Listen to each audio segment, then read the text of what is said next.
that's life. That's life. That's what all the people say. You're riding high in April, shot down in May. But I know I'm gonna change that tune when I'm back on top in June. I said that's life. And we're recording. I do love the intro music. I miss it.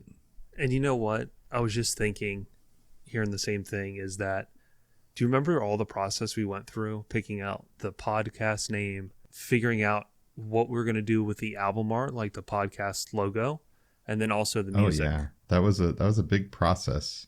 So I think right now I'm gonna pause the pod, right, and I'm gonna throw in what we almost went with as far as the intro. It was between two things.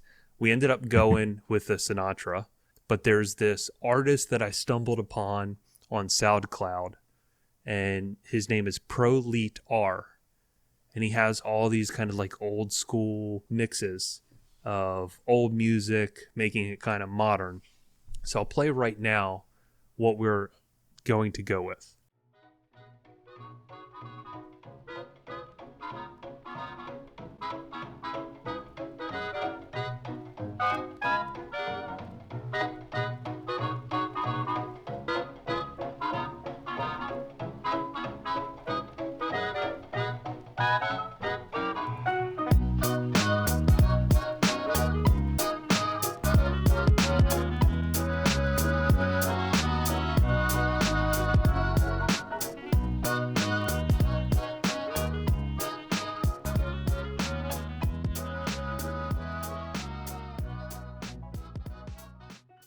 It would be funny if you, instead of playing that, like you put on some of like the songs, like the Bubbles song or one of those songs that's like. So that song was called April Showers by Prolete R. And that was a heavy favorite of what we were originally going to choose for the podcast. But once I heard the Sinatra version of this, the mix that you all know, it was a no-brainer because it just feels very old-fashioned-y. Yeah. But the other one was good.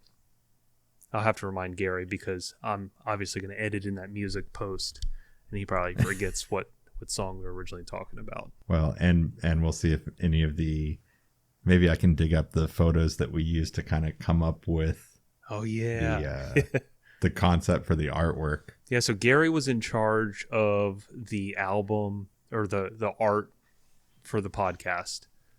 I was in charge for the music. And then I think the Old Fashioned Podcast was obviously the thing we started with. Yeah, we had the drink name and the audio part. That was easy enough. Yeah, the Old Fashioned Car Audio Podcast. It's kind of a double entendre, obviously. But, bro, it's been way too long. We've canceled on each other a few times. Well, I should say I've canceled on you a few times.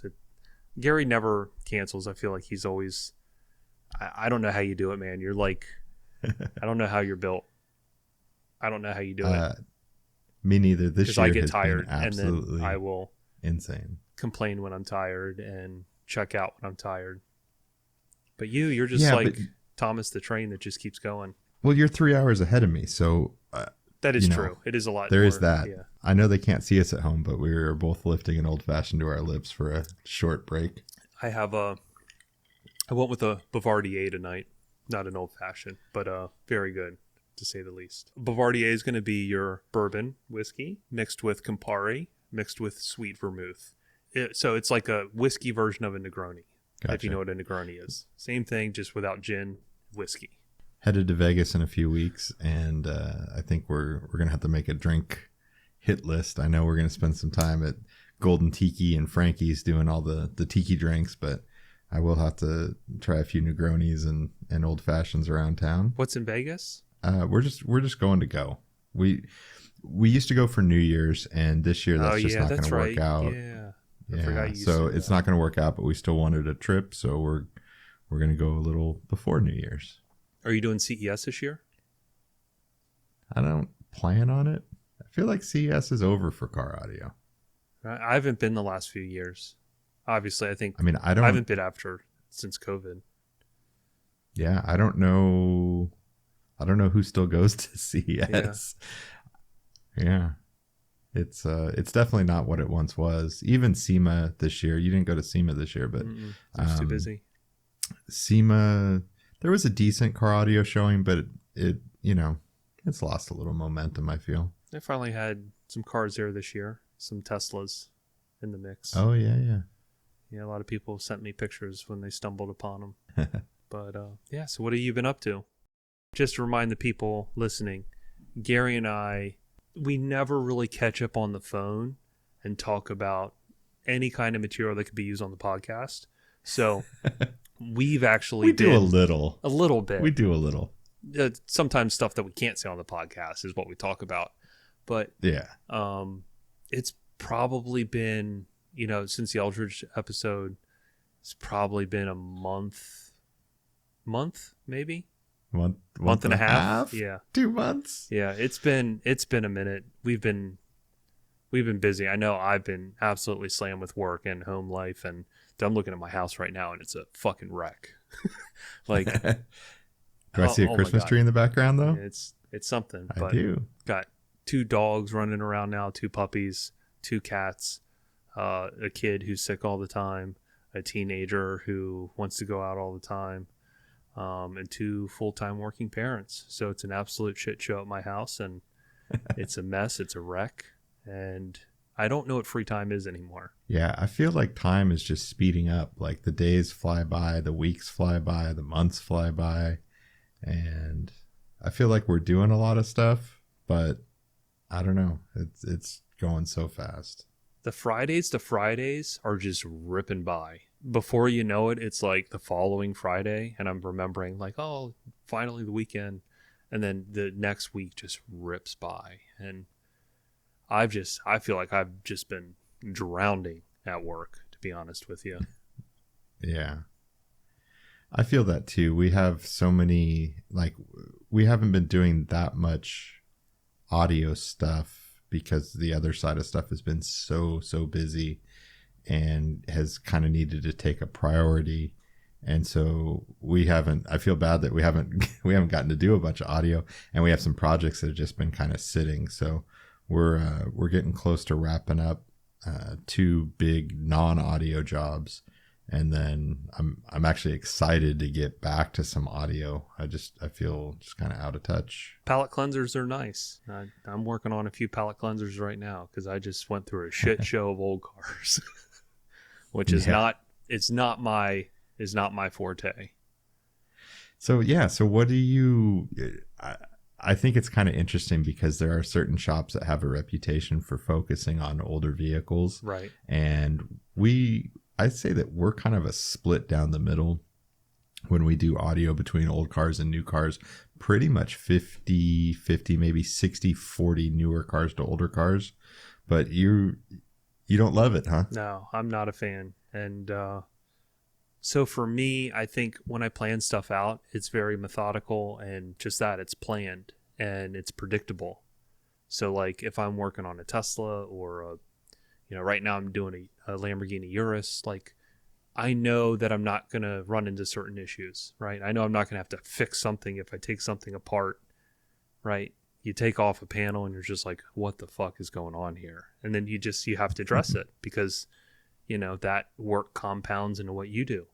And, if it's an old car and you're putting in a console or whatever it may be, like the other stuff has to, while you're there, it has to be taken care of, period. And the Nova was actually an easier project because the Nova, the car was already rebuilt. It was in like perfecto condition. The interior was outdated, which is to be expected because the car, was built, 12 years ago or so.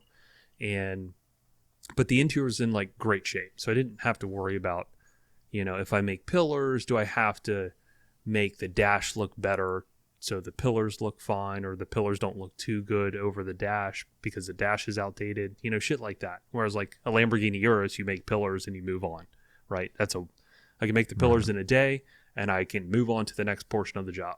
So that's predictable. That's nice. Whereas the Nova, the only thing that was unpredictable in the Nova is just like a lot of the electronics didn't work in the car because it was built like exclusively to be a show car. So the gauges, the only thing that were wired to the altimeter gauges was just the lighting circuit. So like the gauges weren't actually even wired to anything. Oh, gosh. So all of that had to be wired. And you guys you took care of all that stuff Yeah. while you were in there? Yeah, the vintage air wasn't wired. It was just wired to light up.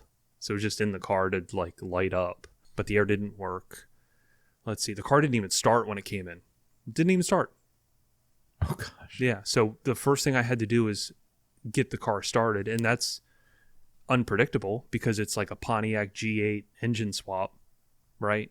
Because the whole thing's retro modded and it's got like an OBD computer in there, so it's like unpredictable because again, that was a custom swap over, if you will. So it was just all of that kind of stuff, which, you know, for the people that don't know, like my background, I went to UTI for school, Universal Technical Institute in Orlando. So I have a mechanical background, so I can, you know, troubleshoot engine, no start, stuff like that. So we got the car running.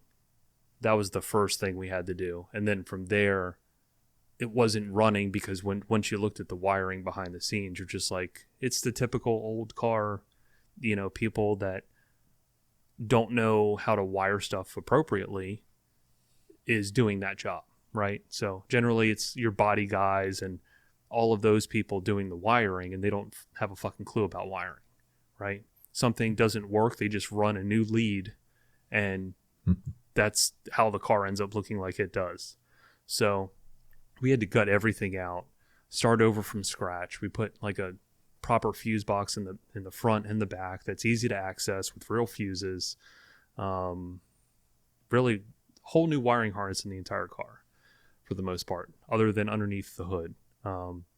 So that car took, I don't know, 3 weeks, close to a month of labor to rewire the electronics, get the car started, kind of gut the interior where we were going to work, build a subfloor for the rear, stuff like that. So, I mean, just before we could even start doing what we set out to do, install the audio equipment and all that, and make a console, it was already a month of labor, right? Before you blink. And that's just the unpredictableness of that type of a job. Now, the Nova came out awesome.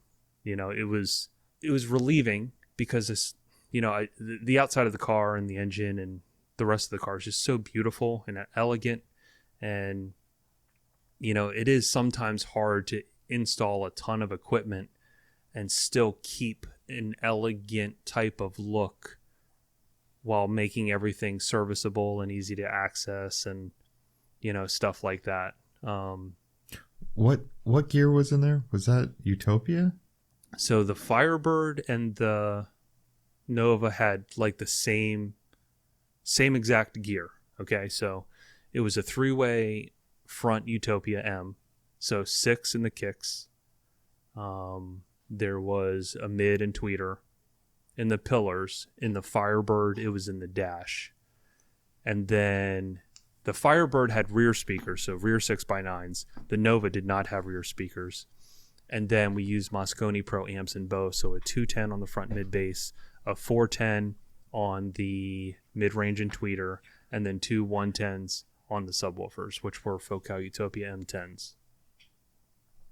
And so that's pretty high-end gear for older cars. Mm-hmm. And my question is, do those customers come in looking for great audio, or is it just a combination of, look, we're going to do so much work to the car, we might as well put the best stuff there is in it? So the Nova was a repeat client, and he owns a company called Elite Resto Mods. So he owns a company that outfits classic cars to retrofit them, make them modern, make them elite. You know, and this car was just kind of like the epitome of great condition, high end. So this was more of, I want to say it's going to be like his demo car for the company. So that, whatever we were going to do, and it was between that and a Camaro that he had, but that was always going to be centered around a great audio system, for a great listening experience, which it's fun because when we had that at the shop, Sound Effects as a company, obviously I'm Mosaic Design, but Sound Effects where I work, I have a company within a company pretty much. And we actually do a lot of local classic cars. There's a pretty big classic car market because it's a older, affluent community. So we do a lot of classic cars.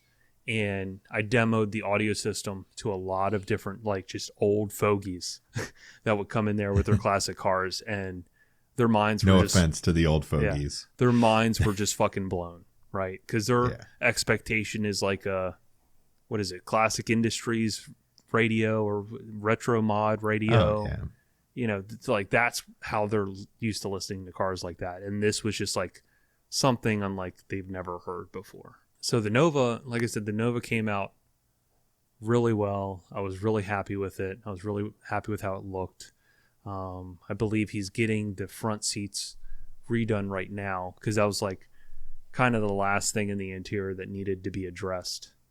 We're making new front seats because they were built for show. You can't really drive the car because of how bad the front seats are. It's just like bendable plywood on a frame, no padding.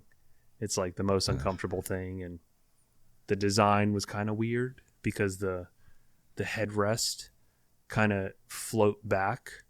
And I think you and I had talked about this. I remember. The rear seats, the headrests go onto the rear deck. Like it just makes that natural transition, but it's natural because there's a rear deck. But in the front, they just kind of levitate in space, and it looks, it doesn't make any sense.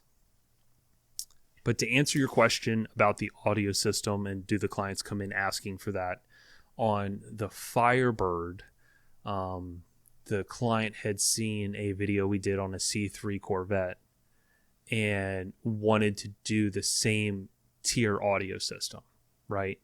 Now that C3 Vet that we did, the interior and outside was already done. The interior, the panels just didn't fit well because it was, new parts ordered online for the current car, and all the gaps and variances didn't fit, right? So it just didn't. Yeah.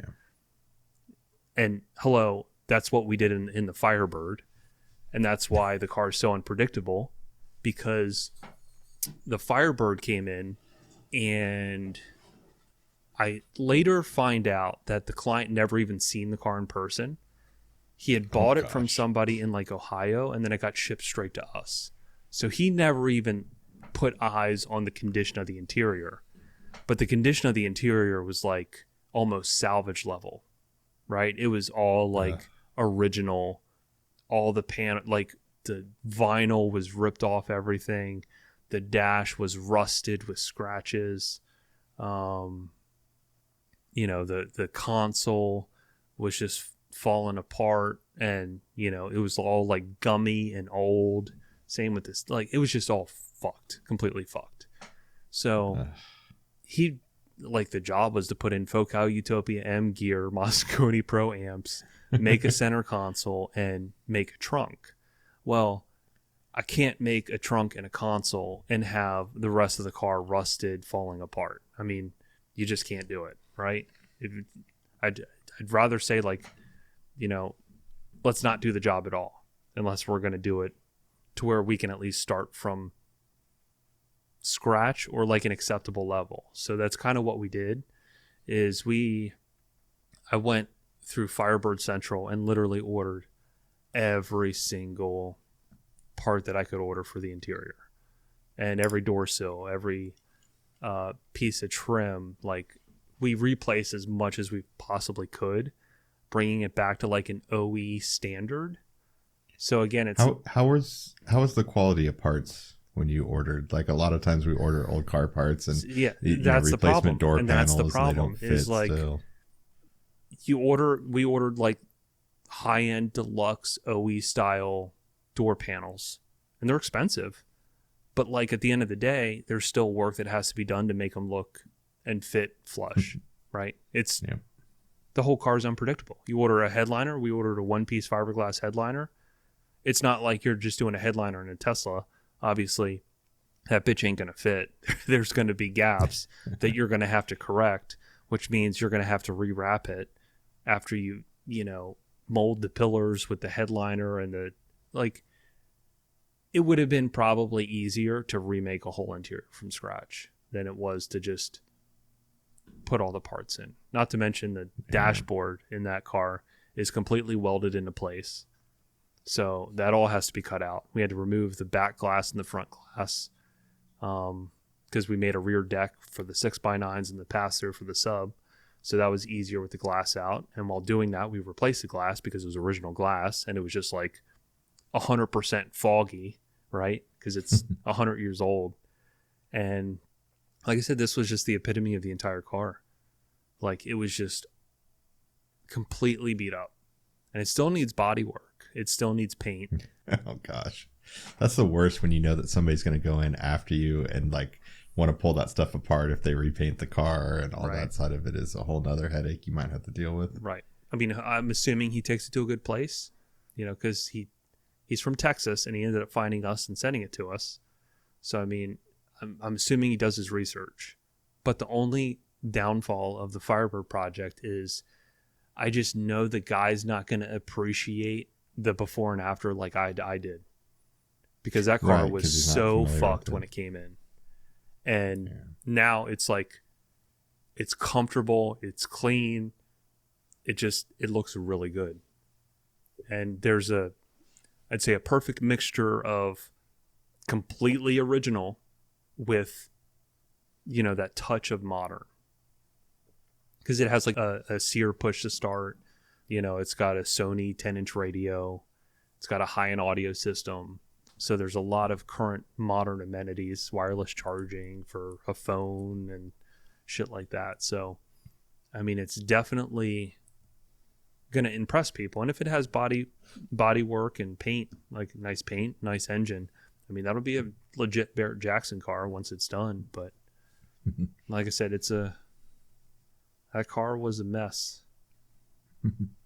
It had air suspension, where there's like a Schrader valve to like a tire that you had to put air in, and it has an air leak. So every day I would have to put air under the car to lift the suspension, and then it would leak out. We have one of those at the shop. Yeah. But a car like that, dude, it's like at some point you have to be like, okay, this is as much as I can do on this car.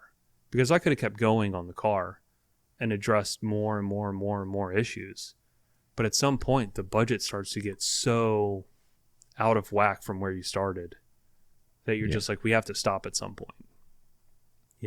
Like the rest of this can be done by, a bodywork person and stuff like that. Because again, I just wanted to keep going and keep fixing. Because I even, I rewired under the hood, all the wiring that was just like, it was a carbureted engine, but like, the wiring to the distributor, just all over the engine to all the sensors. It was all like crimp capped, like you expect, dude. It was all just a mess. And I had to replace like the windshield washer hose because it was all corroded or dry rotted. So again, at some point you just walking that stop. line between putting a system in a car and restoring it. Yep, and that was a legit restore, which it was scheduled for an audio system, and it ended up being a full restore. So I mean, that job was an additional month and a half more than I expected.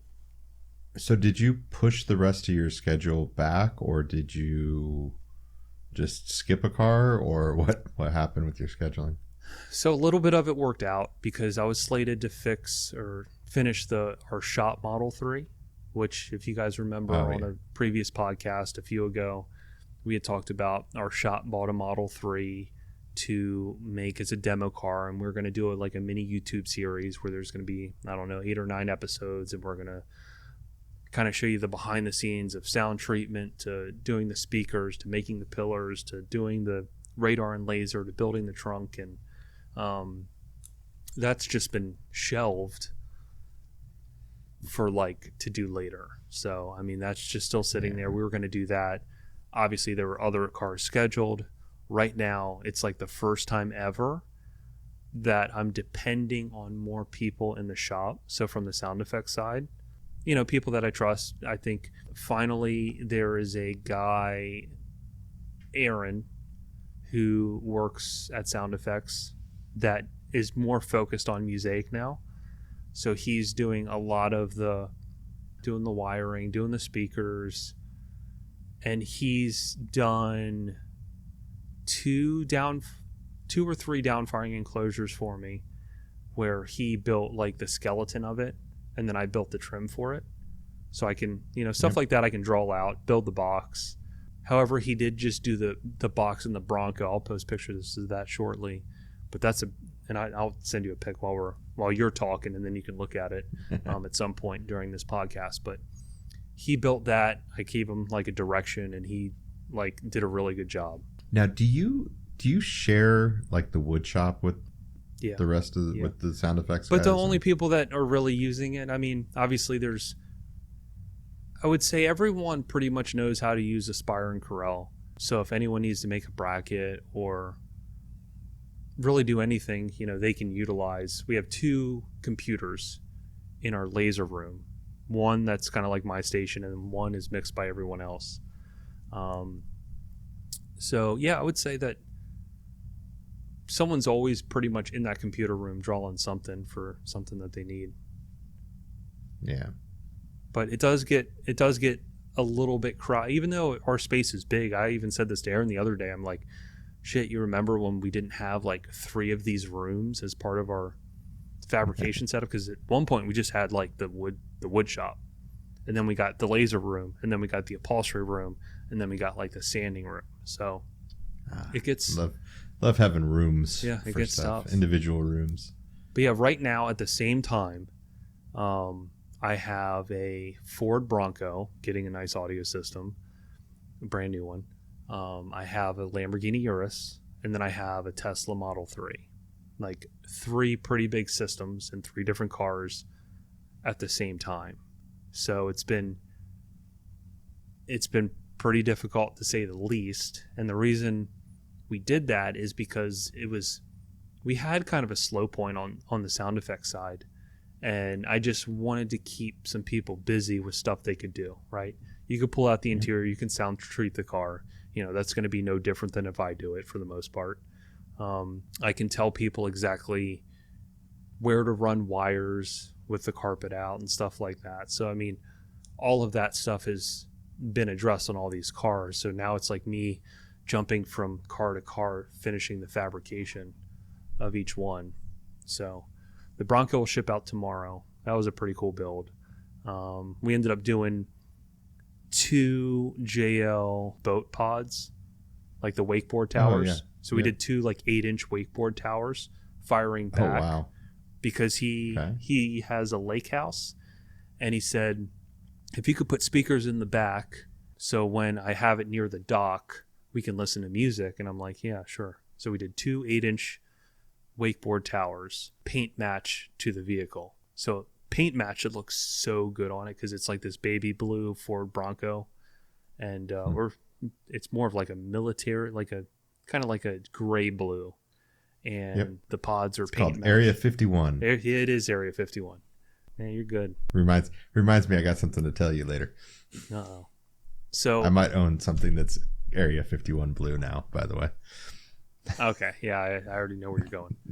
So those are in, they fire back. We did a Helix V12 on that one, and there's different presets, obviously, that takes it from just the front 3-way to rear stage. So it'll use the subs in the back with the towers for like a lake, his party mode, right? Which those fuckers scream. That'll sound really good. Are those drivers 4-ohm in those towers? Like they don't make like a 2-ohm version, do they? I don't think so. Yeah. How do you like that V12? I have yet to do one. It's amazing. That's another thing we can talk about too, by the way. I did go to an MSC training in between podcasts. Yeah, we'll talk about that. We can talk about it at some point. But I've yet to do a V12, and I have a car coming up that I spec'd one for. And V12s are awesome. I've always been a little hesitant since it's not bridgeable, correct? Yeah, so it's not bridgeable. But I think the way Larry explained it to me is that it has a kind of a smart power supply to where, obviously your tweeters aren't going to use much power. So Yeah. it will then... It's limited. Yeah. Yeah. All those amps are limited by the power supply. And so if you don't load all of the channels, you have more power available on the other channels. Absolutely. Yep. Yeah. So the all channels driven power That's my is different. only drawback to that, because obviously if I could put double the power on some channels that I'm not using, fucking A, let's go. I would say that's the biggest con to those amps. Yeah. I mean, they also have speakers. They have speakers that are set up that are 2 ohm or 3 ohm. I don't remember which it is, but like the system. A lot of people do like dual voice coil setups on them to where they'll split the power. We've done that in a few times, like on some Vanderhall bikes where we use 1 amp dual voice coil subs and rock it out that way. But yeah, I mean, it's a small footprint. It's built well. Obviously it uses the Helix software, so that's pretty robust and powerful, as you've come to learn in that training. And obviously you can hook it up to the conductor. So I mean, it's like a very easy OEM, good sounding type of setup. Yeah. And how much power? I mean, if you have 12 channels, you're powering a lot of speakers too. And it's nice that it's compact. And it's future proof. If you take that out and you put it in your next car, you're going to be, more than efficient with the amount of speakers in the next car. So it's, like I said, it's a good piece. And they just came out with the P1 MK2, which we've been waiting on for a while. So the new version of the P1 just came out. We've been waiting on that for the Bronco. So that's in and good. And the Bronco has 3 down-firing 10 TW3 subwoofers. Oh, wow. It's going to be, I'll just send you a picture of it right now. But it's his beach car.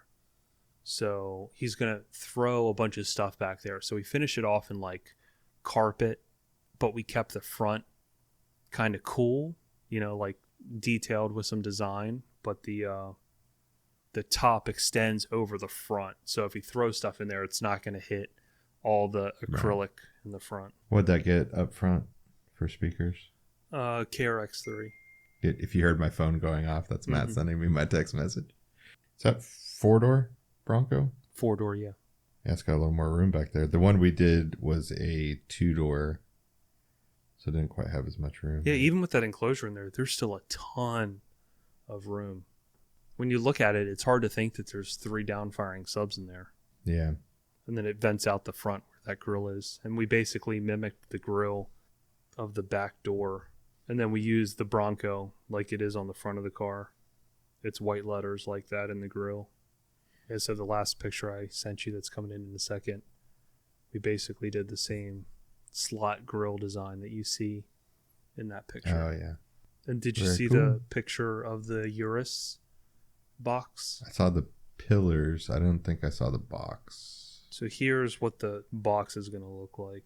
This is what I drew in Aspire today. It's coming over right now. And this is going to have 2 down-firing Utopia 10s in it. Yeah, I was going to say, if it's a Urus, I hope it's getting Utopias. Oh, cool. Yeah. Such cool lines on that Urus. Like, there's so much to go. Yeah, it's so easy. And it's funny because my design style is very hard line. You know, it's just always, I'm more attracted to the hard lines that intersect. So, like, for me, doing a Urus, it just feels so at home when I draw it. Yeah, that's cool. But yeah, that'll be sick because it's getting leather Alcantara. I mean, I spent $800 just on the hide to do a few pieces of the box. That's awesome. But yeah, it should look and so good. With that one again, is it getting Utopia because it's a Urus and it deserves the best of the best, or is the customer come in wanting? So this client the sound again is a repeat. Or? This client is a repeat client. So we did a G-Wagon for him using KRX3s, and we did a really cool down-firing enclosure with the 13 TW5. That's the one that you probably saw in the past with the pillars that look like the air vents. Oh yeah, if you remember that, it was a G-Wagon. And then we did his blue GT3 Porsche. And that's where we did a really cool, again, downfiring.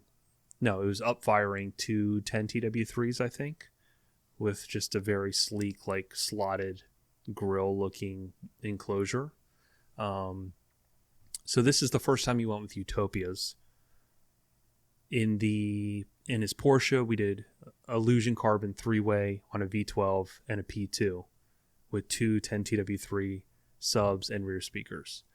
On his G-Wagon, we did a KRX3 on JLVXI amps with a downfiring 10TW or 13TW5 subwoofer.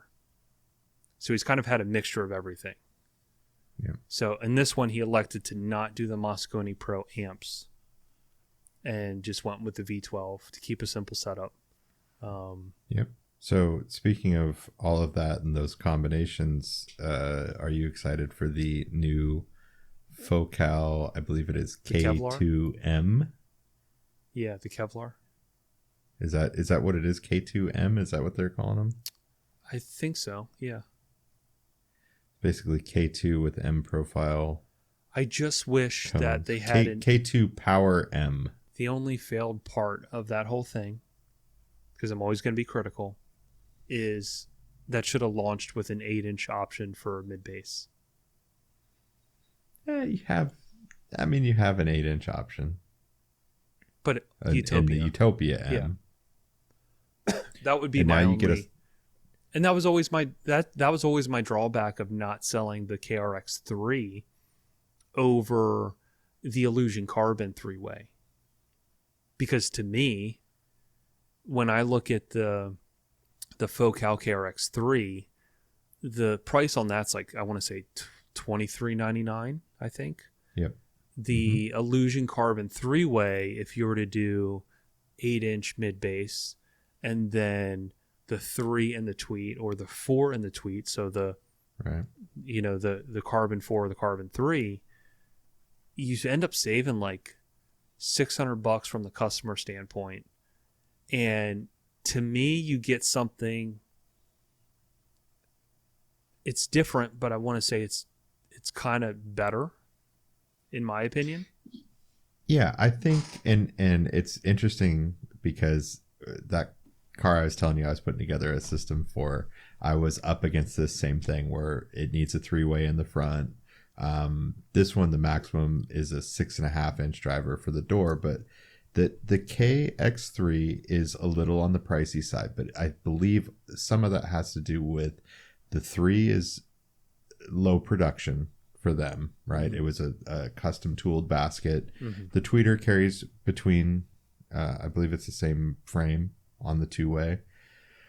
But that crossover is super expensive. Mm-hmm. And so adding, having to buy that crossover, whether you're doing active or not, because it's included in the system makes it expensive. Yeah. And like I said, and a lot of people really don't think, and this is just my perspective, because you do have people like yourself almost, you just made the comment, I'm hoping the Urus got Utopia. Well, a lot of times I do shit, and believe it or not, the most wealthy cars or high-end cars, they have the strictest budgets because all those people are CEOs of companies, and they're just like I have this to spend. Some people are like, I don't care, but obviously some people are like, I really don't want to do more than this. So it's like that $600 difference between KRX3 and Illusion Carbon 3-way with the 8, to me, offers a better value, right?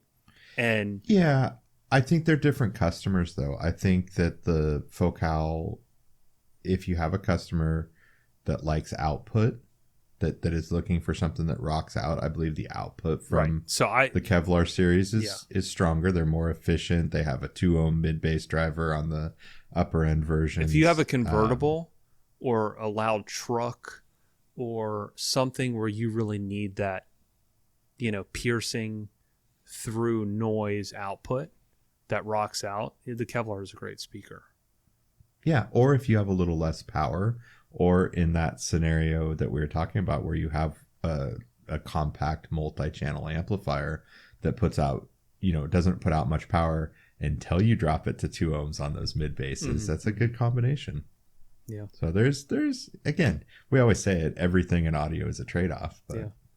And the way that I've always sold, and I tell each client, is I always look at the return on your investment. That's just kind of how I've always sold.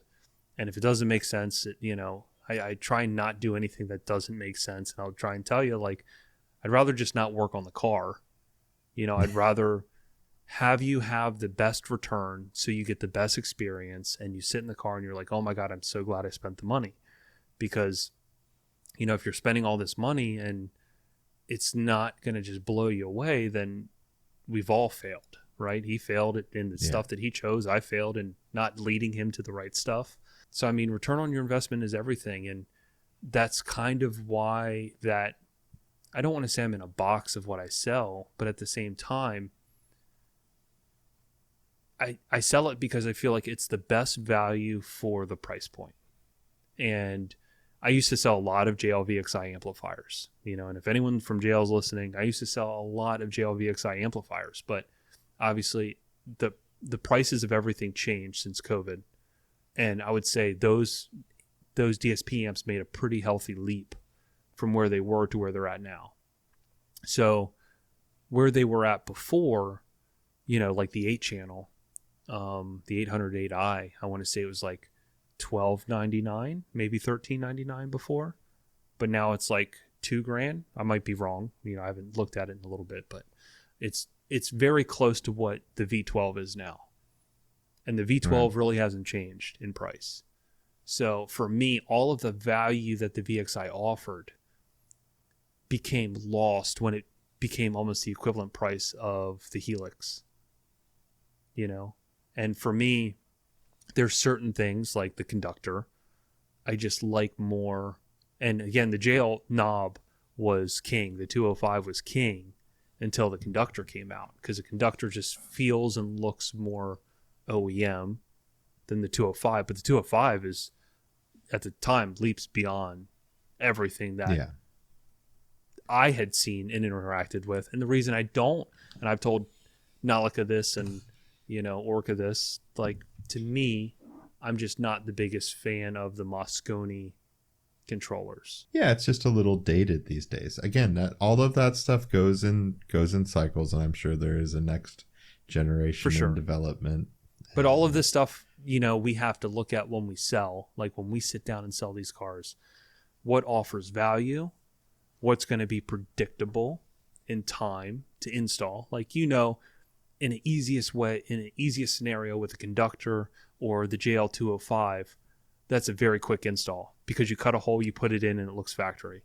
You can't do that with any, obviously you can do it with the simple knob from Moscone, but not like a multitasking knob that does multiple different things, like, and lights up to let you know what preset you're on and what volume level, like all that kind of stuff. Whereas the other two do that. Yep. By the way, VXI looks like the 8-channel is $17.99, and it is bridgeable. So there are pros and cons. Right. And so the right, and I see what you're saying there. But I think the thing that also puts it over the edge for me is anytime that I do like those DSP amps or amps period, I always add a Bluetooth source. It's kind of like what I do in every single car, because you can always pair it with the factory radio. So when you do it with the JL, I generally use like the AMASs. So like the AMAS 96 or the LD 4K version or whatever the fuck it is. That's, I want to say, like $299 or $399. Again, the prices are kind of foggy, but the Helix chip is $150, right? So when you compare the JL DSP amp with like a AMAS versus the Helix with the Bluetooth chip, you offset the money and they become the same, almost the same price. Yeah, few $100 difference still, and 4 less channels. Right. Yeah. And it's also a reason why I do the Moscone Pro amp so much, because it has such a small footprint. It's a great sounding amplifier. Have you done a 830 yet? No, I think it's 830. Uh-uh. The 8 channel with the DSP built in. not yet. Yeah, I'm looking for a spot. I want to try one. That's the tough part. It's kind of what you were just saying, was that you like to use stuff that's predictable. I hate to experiment with a customer's car. Yep, But 100%. you do have to constantly try new gear so that you know, so you can benchmark those things and know when to use them and when not. So that's it's kind of a tough spot for installers to try to get comfortable with new products and understand them and have the Right. learning curve, whether it's new DSP software or, somebody's new connectors on an amp or whatever that setup is. And then gauging that with performance and trying to make sure you're making your customers happy at the same time. That's why it's hard to get somebody to try something new.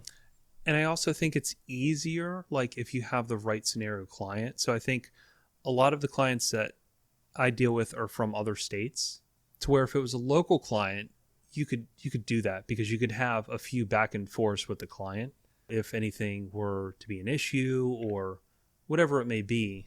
And you can kind of like repeatedly listen to the car in the future and, whatever it may be. But I can't experiment with like a car from Texas, for instance, Yeah. And you're also not going to sell, you're not in the business of selling stuff that is borderline, right? Like there are some products that shops sell that they know are low end, right? And when I say low end, we're talking low price, low reliability, lower build quality. They have skimped along the way to give you a budget minded piece. And the trade-off for that is longevity. Sometimes it's noise concerns. Sometimes it's, I think those are the big ones. Just longevity of the piece and noise concerns are probably the two biggest things that you'll notice on the electronic side being an issue. You get into radios and DSP interfaces, and sometimes that's more of a software, issue. Things can be glitchy and lose connectivity and those sorts of things. But I think most of the people listening to this podcast are in this to use the higher end gear. And one of the benefits of that is that you have faith in the product, and it's going to be good and it's going to be reliable, and you see the value in buying, an amplifier that will still be working 20 years from now, and you could take it from car to car. And so for sure, anyone that's listening they're educated in the field, where, even if your client, somehow you've stumbled upon this podcast to want to learn, and you're taking your time out of your day, which you could be listening to anything else, and you're listening to this because obviously you care and you want to either gain insight or whatever it may be to fuel your passion, or to be a better installer, or to be a better salesman, or to figure out how to better suit your car. I mean, anyone listening is going to be pretty educated, where the demographic doesn't really stand for the people listening for doing the cheaper options or the cut corners route. Yeah, I'll try not to name any names on the cheap gear. Try not to call anybody out. But I'm just saying, you never feel guilty about putting a Moscone or a Helix amp in a customer's car. You never worried that you sold them something that wasn't. I mean, I will say, top-notch. again, that's reliability is everything. And I've done tons of Moscone gear, and I've only ever had 2 legit issues. One of them wasn't even the issue of the component. One DSP I had, how like the Moscone DSPs, they only put out like 100 milliamps of current on the remote out. Oh, yeah. So you have to use like a micro relay if you're using multiple amplifiers. Well, we did you loaded one down one time. So we did one where we add, and this was very early on with the aerospace DSPs, where we had to add relays to it if you did multiple amps. And the first one, it wasn't the first one, but it was the first one that failed. And the relay failed, and it basically was leaking 12 volts back up to the DSP turn on wire, the output. Oh, gosh. And it basically short circuited it, fried the DSP. and quickly found that out. And that was a client from California. Oh, So I had to, get with like Jaime and get him on the phone and talk to him about like, all right, so what's the voltage you see? And then we quickly found out it was a bad relay. And then ever since that moment that happened, we ended up diode isolating that output to where if the relay ever failed, it's not going to it's not going to send 12 volts back up to the DSP. So that was the only time I've ever seen anything fail from Moscone, period. And then one amplifier we had was like the button, like the button would undo itself, like if the bass hit. oh gosh. So like, how you push them in and out? Yep. Well, like the mech of the button was like loose. So anytime the bass hit, it would go into like a different mode, like high voltage instead of low voltage, and then the amp would turn on or something. Yeah. Something like that. But just silly stuff, not any kind of, true issues. But Yeah, and that being said, there's also a lot of really great, really reliable, I'll just say mid-grade equipment too. It's not. oh yeah, I mean, feel like there's a lot of. I think a lot of JL's the people out there. epitome. JL's the epitome of just like, we've talked about this in the past, just like solid equipment that anyone can install. It's going to pretty much sound good in anything. It's almost built to be abused, where some of the other precision equipment really isn't. But you can put that stuff in anything. It's going to sound good. It can be abused, and it can be in all sorts of types of weather climates. And I would say any good brand. I mean, and it's almost all the brands that we all know at this point. Everything's made pretty well, where if you have an issue, it's probably the installer. One really good indicator, if you have a company that has more than 3 lines of amplifiers that are positioned as good, better, best, if there's more than a good, better, best, chances are the one at the bottom of the totem pole is not that good. How fair is that? It's pretty fair. No, but I mean, I can think of most brands out there, and I don't really peg anything as like crap in our industry at all. Hell, you don't slum it like a lot of shops do. Well, I mean, that's very true. I've never been to the dark side. Next time you come to California, I'm going to take you on a tour. I've never done heroin on a side street. Well, that was not what I meant. That was an analogy to like diving into low tier equipment. But I heard you booked your plane tickets already for Master Tech. I did today, because there was only like one. Nice segue, by the way. There was only one flight that was like $300 cheaper than all the other ones. That was nonstop. So I had to, yeah. But yeah, I'm all set, ready to go. I can't believe we're like 3 months, 90 days. Are you excited to see its evolution? I'm excited and scared. And part of that is because there may be some stuff that has to get done for it. We'll see how that goes. But that's another podcast in the future about other stuff. And yeah, so we'll see. I have a lot of stuff to get done in 90 days, regardless. I don't know how you do it, man. Well, you don't have children, so I don't. We have a cat now. Yeah.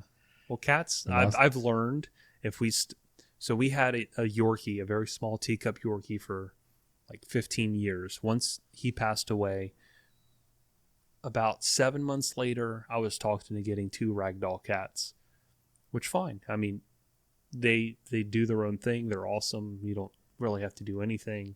Once you get the dogs, you realize how awesome the cats are, because the cats just chill. They stay in their own lane. We have a border collie that is just fucking energetic as anything.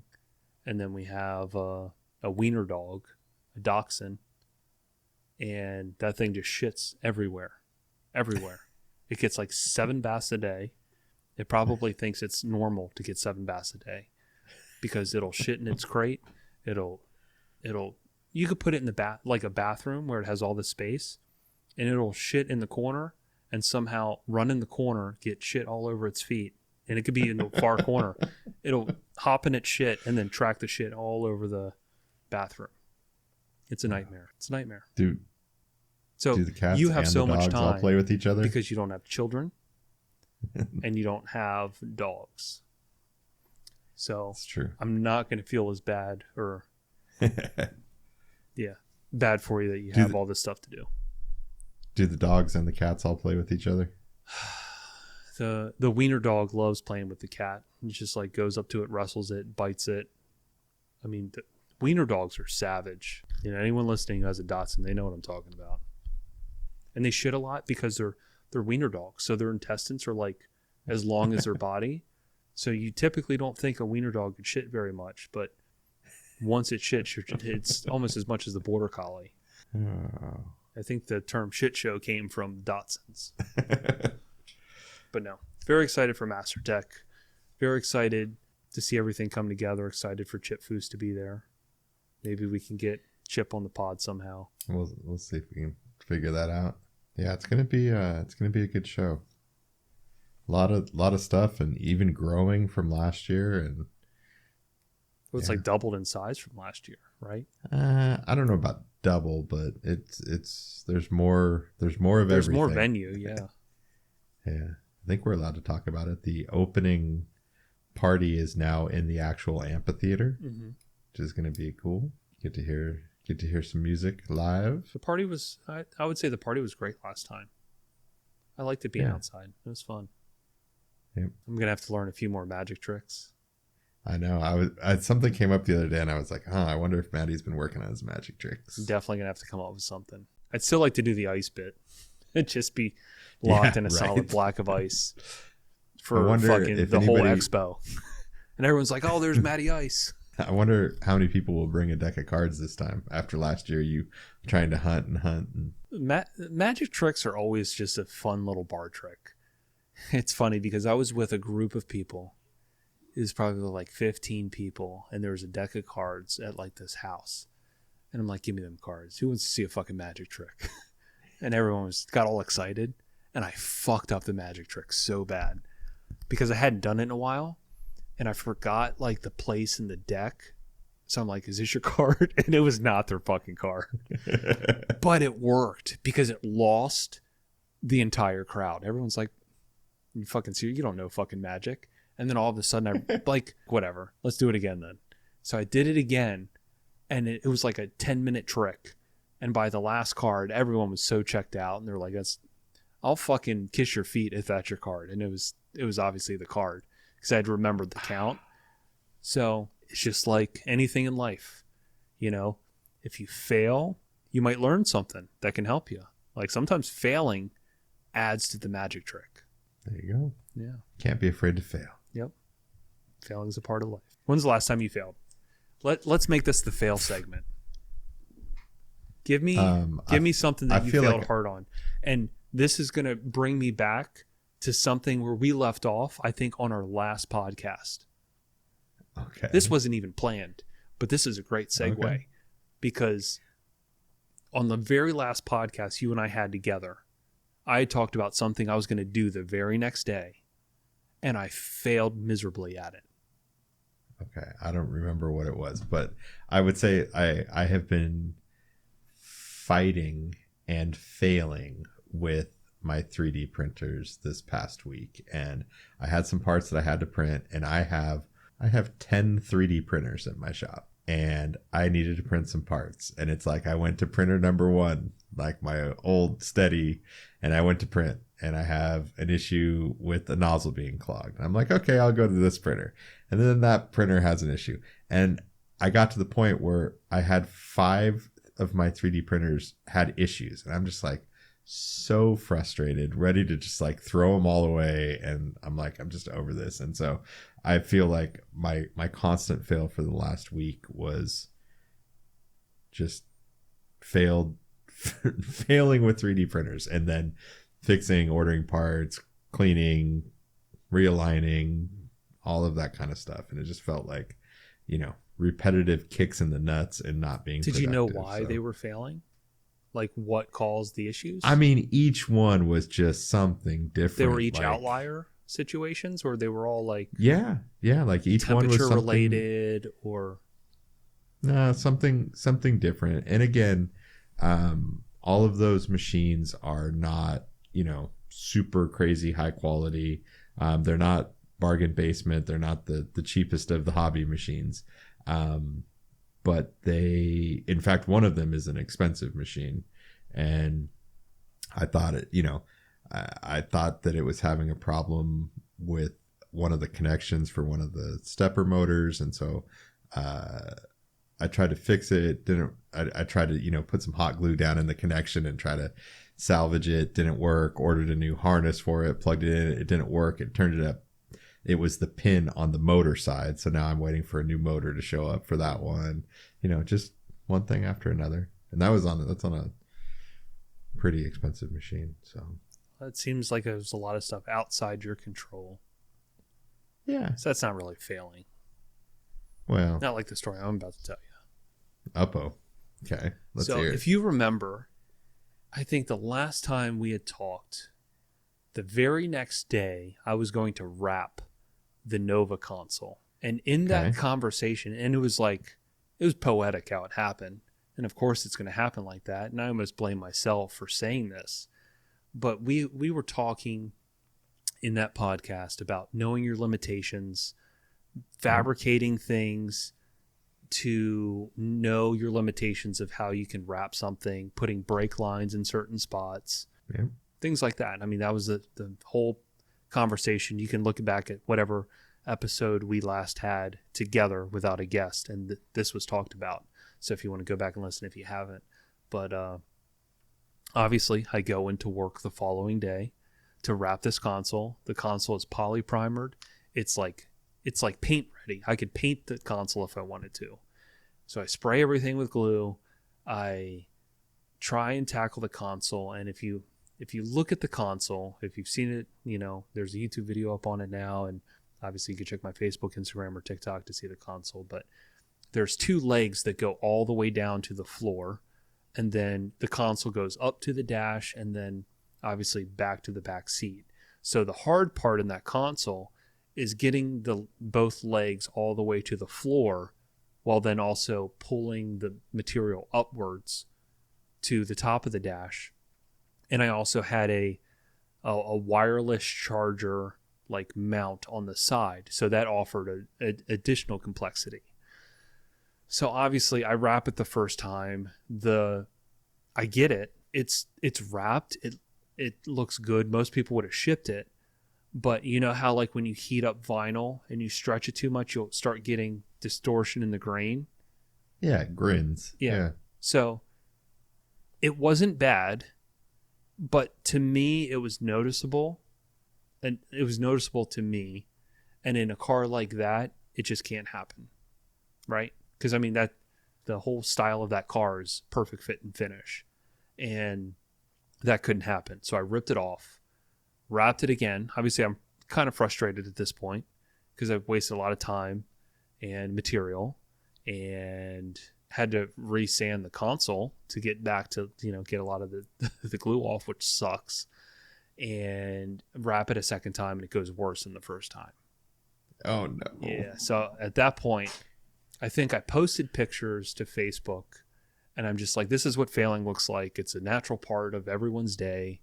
Don't always assume that everyone's, like it's perfect for everybody. Like I can do this over and over again and everything's just fine. Like everyone runs into issues and everyone has bad days. And I said, this is my fail day. Like it's not working for me. So I then at that point, I'm just like, you know what? I'm going to manufacture brake lines into the console because I only have one more shot at this. I only have enough vinyl left to try one more time. And then if I miss it, then that's a whole nother 3-4 days. I'm not like you where the vinyl company's like in the fucking building next door, right? To where most of these manufacturers ship from like your building complex probably. So I have one more shot at it. And I know that I have to build brake lines in it and it has to be perfect the next time. So obviously I do the brake lines and I draw them in with the Sharpie. I hit them with a Dremel to create like a divot. And then that gives me enough space that I can wrap two different seams of vinyl in there, and then put some aluminum TIG rod in there just as like a decorative brake trim, which obviously something I saw a long time ago at Mobile Solutions. So those are the little tips and tricks that help you when you go to Mobile Solutions, you people. But obviously that saved me. It looked good.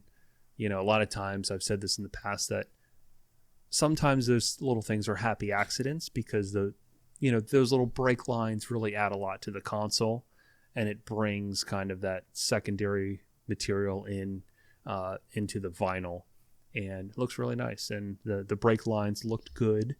To me, added a lot to the console, and I didn't have to wrap it a fourth time, which is awesome. But the night didn't stop there. The bad day didn't stop there. I went home and I told my wife, I'm like, man, today was so fucked.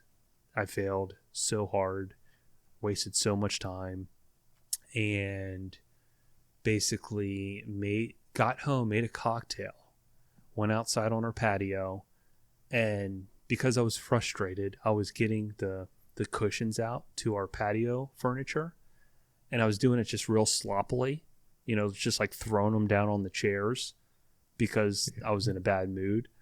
So I threw one of the cushions down on the chair. It obviously ricocheted off the chair, bounced onto the coffee table outside, knocked over my cocktail, and glass shattered all over like our carpet out there. And it was like a red cocktail, so it like stained the carpet. So, wow. When it rains, it pours. But it's also, and I tell this to like Aaron, who works with me, is like, dude, whenever you're frustrated, just like walk away, take a deep breath. Even if you take 30 minutes, right? It's going to save you so much more time. 30 minutes away from something frustrating sounds outlandish when you're working, but your whole day can keep compounding if you're working frustrated. So that's my biggest piece of advice to everyone listening. If you're frustrated, just fucking go on TikTok for an hour. Take an hour shit, go on TikTok. Well, I don't know about that. That might be a little excessive. Go have lunch. Release your anxiety and come back completely reset and, start over. Take a deep breath. Because when it's bad, when it rains, it pours. Yeah. I always try to focus on if things are not going your way, and if you're rushing and things are only getting worse because you're rushing, I try to shift my focus from being goal oriented, like, hey, I need to rush because I have to get this thing done, to just effectiveness. Like, let me be effective first. Let me just do all of these things one at a time. And if that's giving information so somebody else can do their job, let me make sure I'm super effective in getting them everything they need, and focus on that first. And then you'll ramp back into speed. But that's one issue I constantly fight, is trying to be productive. And I have so much on my plate that trying to get so many things done, it really is a battle daily. Maybe I should clarify my last statement. If you have like a 3-week job, an hour shit isn't so bad, right? To clear your head, right? In an anxiety situation. If you're doing a remote start in a Silverado and it has to be done in an hour, bad decision. Shut the fuck up and get it done. Yeah, figure it out. Hopefully get it done, and then, work your emotions out. But this would be more towards a long-term project. Yeah. So you were telling me about, you never really told me about the jobs that you've been working on at the shop. Like, I don't even know what's going on in Gary's life at the shop. Obviously, 75% is mostly always top stuff I secret. can't talk about.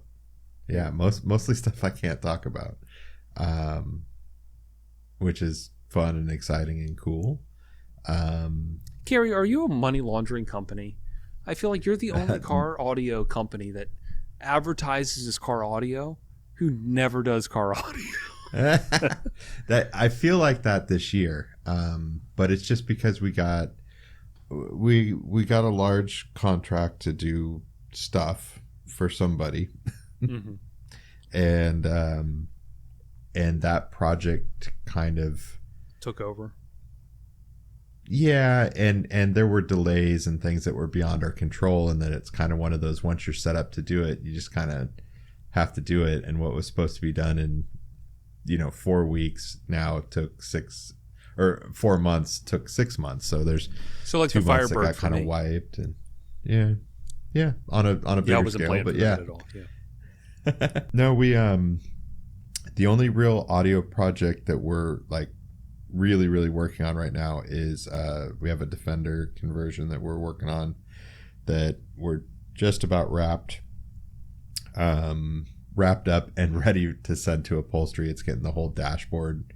It's gonna be an insane amount of work to leather wrap this dashboard, but we molded some 4-inch coaxes into I say coax, 4-inch concentric drivers into the top of the dash, and shave some vents and the clock out so that it doesn't look funny behind the radio, and whole bunch of work into a dashboard and a center console, and the rest of the system's all kind of done. So I'm trying to have that wrapped up by the end of the year, and that dang Camaro is still sitting there waiting for the trunk. So once we get through this big project, I'm excited to like get on the Camaro and do something really really fun in the back of the Camaro. So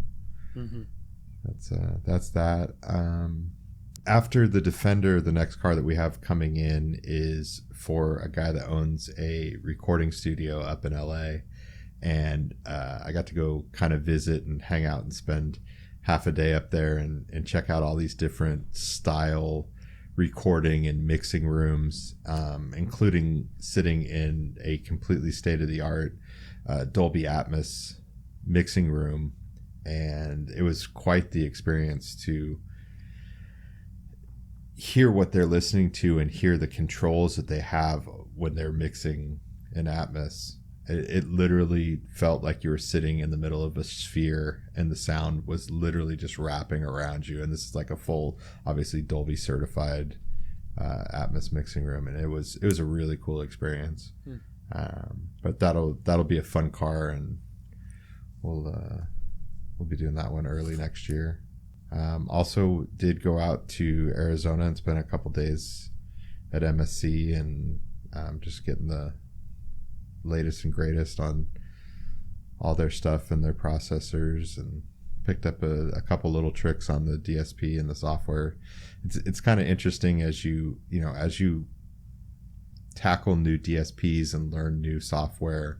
There's some stuff that everybody attacks in a very similar way, but there's always little features that unless you saw somebody use them, you probably wouldn't pick up. And it's not like any of us that work in a shop are literally opening up the manual and reading every single page on every single thing. We're like, okay, here's how I'm doing crossovers, here's how I'm doing EQ, here's how I'm doing input routing, those sorts of things. And you tend to kind of skip over and don't always get the most out of things. So I decided to take a couple days and sit through training and make sure I understood where all those little hidden gems were. And glad I did. Was that your first time seeing or going through the software? No. I've been using Helix for a while now. It's just, again, it's when you get into those scenarios of using their real center processing and just clarifying how things are working and making sure you're using it right. And yeah. Yep, they got a great team over there. Yeah, they do. Cool products and great service and great reliability. Does that bring us up to date? Well, yeah, I bought a new truck. I was about to say, you buy any new cars? Because I feel like Yeah. anytime I talk to you, you bought something new. I bought a couple cars. It's almost like we synced minds there for a second, because right before you said that, I was like, I wonder if you bought any new cars. And you're like, I bought a truck. I bought a Ford Maverick in Area 51 blue. Okay.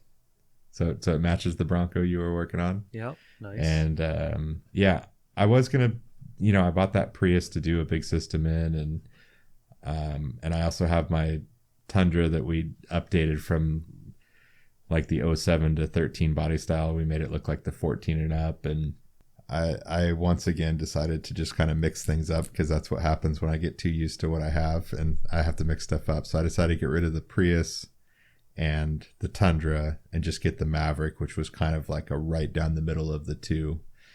Gets pretty good gas mileage. It's kind of a pickup truck. It's kind of a car, and kind of, one vehicle to handle both of those things. And then I bought something else that we'll save for another episode or two down the line that we'll talk about. But something that can something be fun and exciting to in put the a big future. system in. Yeah. What's that? Something that can be disclosed in the future. Yeah. Something fun, something cool, and it will definitely end up with audio in it. Very nice. And I know it's late in the podcast, but have to thank some people who've sent some stuff since the last time we've spoken. I keep a list written down. So we have, and I don't want to butcher your name, so I'll say your last name 2 different ways, and hopefully one of them is the right way. And we should have done this the first part of the podcast, but if you claim you never heard a shout out, it means you don't listen to the podcast, because if you'd listened to the full podcast, you'd be hearing the shout out right now. So first person, Mitchell Antonsen, or Antonsen, it's one of the two. Antonsen, Antonsen, or Antonsen, one of the two. He sent some Bickering Brothers right here, this bottle. And he also made like these, I don't know if you ever saw the story that I posted, but he sent like these really dope coasters that he made. Yep, he did it for me too. Yeah, so you got some stuff too with. Yeah. Nice. So yeah, he sent that, and he physically made some stuff, so that's really dope. And then I got this monster bottle. It's not whiskey, but it's Cabernet. But look Holy how crap. massive this bottle is. Holy crap. And that was from Jeff Franzoni. Very cool. So thank you very much for that, my friend. Keeping those glasses full. Yeah. Unlimited. And then, I don't know if you saw, but I'm rocking the Focal Bathy headphones. Nice. They're my new work headphones. So I was finally able to retire the Beats that I've had for 15 years. Oh, gosh. And I just wear them because they were convenient, battery powered. I don't like wires, and I had them for 15 years. So these things are awesome. These are probably the best value Bluetooth headphones you're gonna find. Period. I don't know if you physically listened to them yet. They sound unbelievable. Wow. And they have multiple active noise canceling settings on there. I was going to say, as we were getting prepared tonight, I thought I left my good headphones at the shop, and I had pulled out these. Nobody at home can see them, but Matt's looking at. They look like little kids JBL headphones that I had tucked in a drawer, bright orange and white. Yeah, I almost came on with these, but next time you do talk to Nalika, you could remind him that I am not using Focal headphones for the podcast. Maybe I'll get a pair sent to you. I've tried multiple times. I got the brush off from Nalika. All right. Well, maybe check. So everybody who sees Nalika at Master Tech, maybe check your PO box or whatever you have over and over again, because I'm gonna work on them to get a pair sent to you. Even though we hit some incentives for orders, I almost got the entire shop headphones. Oh wow! Like 8 people. Like when you walk into our shop now, like all of the installers, there's like 8 or 9 people. Everyone has Focal Bathies on at one time. Yeah, that's awesome. Yeah, that's one of the benefits of working at a higher volume store where we do. You guys probably do more cars in a week than I do in a year. Maybe recently, because I know that you don't even know much about cars. Soon you're going to have to be on a different type of podcast. Nah, I think this next year we'll be back to normal and doing a lot more audio. So the whiteboard, the list on the whiteboard is getting a little on the insane side, so much so that I've just been kind of telling people like, look, try us again middle of next year. But who knows? We'll see when we start going down that list how many people have actually waited for me. Yeah, the schedule's a show. Is a show. Yep. So this is cool. This is the cap episode, the final domino in season 2. This is it for season 2. Season 3, we're going to be kicking off. And we've talked, we've spoken. We're going to have some pretty silly guests in season 3. Yeah, I think it's going to be a good run. Yeah, so after this, there's going to be a small hiatus. We'll probably gear up right after the new year. Yep. You know, we'll take December off, the holidays off. Probably gear up and record the first 2 or 3 or whatever in January.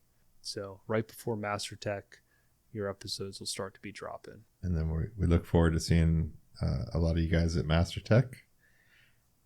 Definitely, and also, definitely a place to be. If you're listening, reach out to the Old Fashioned Podcast on Instagram, or you can hit up my DMs on Instagram or Facebook, and just let us know if there's any specific topic you would like us to talk about in the next season. So anything specific, any kind of, whatever it is, just throw out ideas, even people that you'd like to see on the podcast. So all and any feedback is welcome. You can also let us know I was going to say if we suck and you stop listening, but you wouldn't be hearing me say that right now. So if you made it this far, you're hardcore. Yeah. If you made it to the hour and 20-ish minute mark, hour and 25-minute mark, you're hardcore. Thank you. But yeah, it's been fun. It's nice to get caught up on everything. It's nice to get caught up on work. The other day, I just literally did like 8 YouTube videos in a row to just start releasing week to week. Oh my gosh. And some of these are stuff that I did a year and a half ago. So Wow. That's how I'm so behind on, like I said, life. You need a full-time video crew. Yeah, it would be nice. Full-time everything crew. Because what you also forget is I do all my own sales. So as I'm trying to do the jobs that I'm trying to get out, I'm 2 hours on the phone. Yep. Possibly a day. So having to make up that time before or after work, it's consuming. It's tough. It takes a toll. It is. And now it's past midnight where you are, right? Yep. But you do it for the grind. You do it because you got to do it. You can't stay stagnant. Well, it's good. It's good to catch up. Nice to close out the second season. Cheers as I take my last sip of Old Fashioned. Cheers. I've already drank all mine, and I've eaten the orange. I still have a cherry left, so. All right. Well, I think that's it, and I guess I'll see you next season. Well, here's the good part is now we can talk again on the phone and have full conversations. So that's a plus, because it's always annoying, like if I want to tell you something and we know that, like, in the back of our minds, we've known we've had to record this specific podcast for over a month, and schedule fitting, like, you just can't get in anything because you know that you're going to run into this, to where you talk about it and then it's not organic on the podcast. And I don't like acting like haven't talked about something, and we have talked about something. So everything that you've ever heard on this is very unprepared and 100% organic. So hopefully it comes across that way. Yep. But thank each and every one of you for listening to our dumb voices for so long and continuing to support the podcast. And for those of you who've never sent a bottle of whiskey, it's always appreciated, because it keeps the old fashions flowing and it keeps the conversation flowing. So thank you for that. And until next season, we'll catch up with you later. All righty. Take care.